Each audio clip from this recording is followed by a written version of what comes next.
جب بھی روزے کا خیال آتا ہے تو ذہن فوراً کھانے پینے سے رکنے کی طرف جاتا ہے، لیکن کیا کبھی سوچا ہے کہ یہ تو کہانی کی صرف شروعات ہے؟ کیا ہو اگر روزے کی ایک ایسی گہری حقیقت ہو جسے زیادہ تر لوگ جانتے ہی نہیں؟ اور یہ بات سچ کہوں تو تھوڑی تشویشناک ہے۔ لاکھوں لوگ ہر سال ایک رسم ادا کرتے ہیں، اپنے جسم کو تو بھوکا رکھتے ہیں، لیکن ان کی روح اس اصل غذا سے محروم رہ جاتی ہے جس کی اسے سب سے زیادہ ضرورت ہوتی ہے۔ اور یہ اعداد و شمار واقعی حیران کر دینے والے ہیں۔ 99% لوگ ایک ایسے روزے میں پھنسے ہوئے ہیں جو اندر سے بالکل کھوکھلا ہے۔ وہ سمجھتے ہیں کہ وہ روحانیت کی چوٹی پر پہنچ گئے ہیں، جبکہ حقیقت تو یہ ہے کہ انہوں نے ابھی سفر شروع بھی نہیں کیا ہوتا۔ تو پھر سوال یہ اٹھتا ہے کہ اس جال سے نکلنے کا راستہ کیا ہے؟ اس سے آگے کیا ہے؟ چلیں آج روزے کے ان 7 درجات کو سمجھتے ہیں جو آزادی اور حقیقی دریافت کا راستہ ہے۔ چلیں اس سفر کا آغاز کرتے ہیں سب سے بنیادی، سب سے جانے پہچانے درجات سے۔ یہ وہ پہلی سیڑھی ہے جو آگے کے سفر کے لیے ایک مضبوط بنیاد فراہم کرتی ہے۔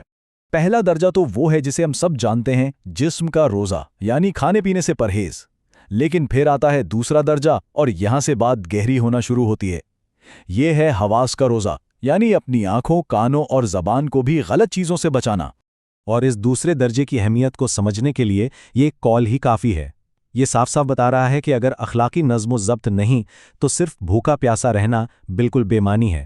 یہ وہ بنیاد ہے جس کے بغیر کوئی عمارت کھڑی نہیں ہو سکتی۔ اچھا، اب ہم ایک ایسی جگہ پہنچتے ہیں جہاں اکثر لوگ آ کر رک جاتے ہیں۔ یہ صرف ایک درجہ نہیں بلکہ ایک طرح کا قید خانہ ہے، عادت کا قید خانہ۔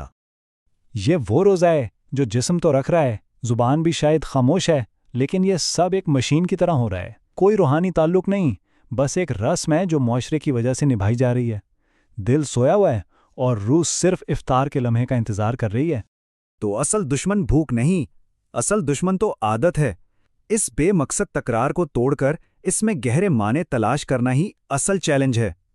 یہاں سے کہانی ایک بہت ہی دلچسپ موڑ لیتی ہے، جہاں قدیم روحانی حکمت اور آج کی جدید سائنس ایک دوسرے سے ہاتھ ملاتی ہیں۔ سائنس نے اب ان رازوں سے پردہ اٹھانا شروع کر دیا ہے جو روزے میں چھپے ہوئے ہیں۔ تو روزے کو صرف بھوکا رہنے کے طور پر نہ دیکھیں، بلکہ اسے ایک انتہائی باریک، ایک مائکروسکوپک سرجری کے طور پر دیکھیں جو جسم خود اپنے اوپر کرتا ہے۔ یہ ہے چوتھا درجہ، خلیاتی روزہ۔ اسے ایسے سمجھیں کہ جب جسم کو باہر سے کھانا نہیں ملتا تو وہ اپنے اندر کی صفائی شروع کر دیتا ہے۔ یہ بھوکے خلیے ایک طرح سے صفائی کرنے والی فوج بن جاتے ہیں جو جسم کے اندر موجود کچرے، بیمار خلیوں اور خراب پروٹینز کو کھا کر ختم کر دیتے ہیں۔ یہ ایک قدرتی ری سیٹ کا عمل ہے۔ اور پھر آتا ہے 5واں درجہ، دماغ کا روزہ۔ دیکھیں، ہمارا دماغ 2 طرح کے ایندھن پر چل سکتا ہے۔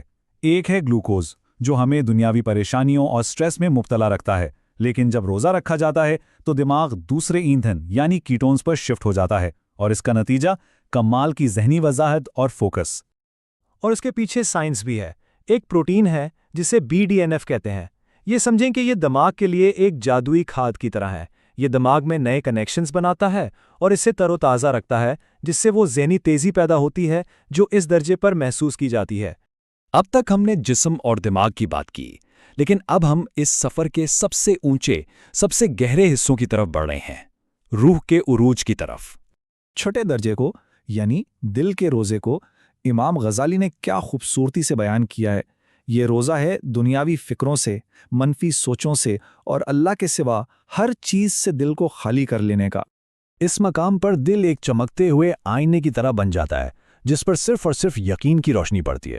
کوئی خوف نہیں، کوئی غم نہیں، صرف ایک گہرا سکون۔ اور پھر سب سے آخری درجہ، 7واں درجہ، یہاں روح جسم کی کشش ثقل کو توڑ کر آزاد ہو جاتی ہے۔ انسان کا پورا وجود ہی ایک عبادت بن جاتا ہے۔ بات بہت سیدھی ہے۔ بھرا ہوا پیٹ روح کو اڑنے نہیں دیتا۔ بوجھل دماغ حقیقت کو دیکھ نہیں سکتا، اور جو دل عادتوں میں ڈوبا ہو وہ بھلا حقیقی زندگی کیسے جی سکتا ہے؟ اوپر اٹھنے کے لیے ہلکا ہونا ضروری ہے۔ تو ان سب باتوں کا خلاصہ کیا ہے؟ بات یہ ہے کہ روزہ ایک انتخاب ہے، ایک ایسا انتخاب جس کے 2 بالکل مختلف راستے ہیں، 2 بالکل مختلف انجام۔ ایک طرف یہ مہینہ صرف کھانے پینے اور وقت گزاری کا ہو سکتا ہے، دن بھر سونا، رات بھر جاگنا، لیکن دوسری طرف یہی مہینہ شفا کا، خود کو بدلنے کا اور کشش ثقل کے خلاف ایک انقلاب کا مہینہ بن سکتا ہے۔ یہ الہی کی طرف ایک راستہ ہے۔ اور آخر میں یہ مقدس قول اس پورے سفر کا نچوڑ ہے کہ ہر عمل انسان کا اپنے لیے ہے سوائے روزے کے۔ وہ تو خالصتاً اللہ کے لیے ہے اور اس کا اجر بھی وہی دے گا۔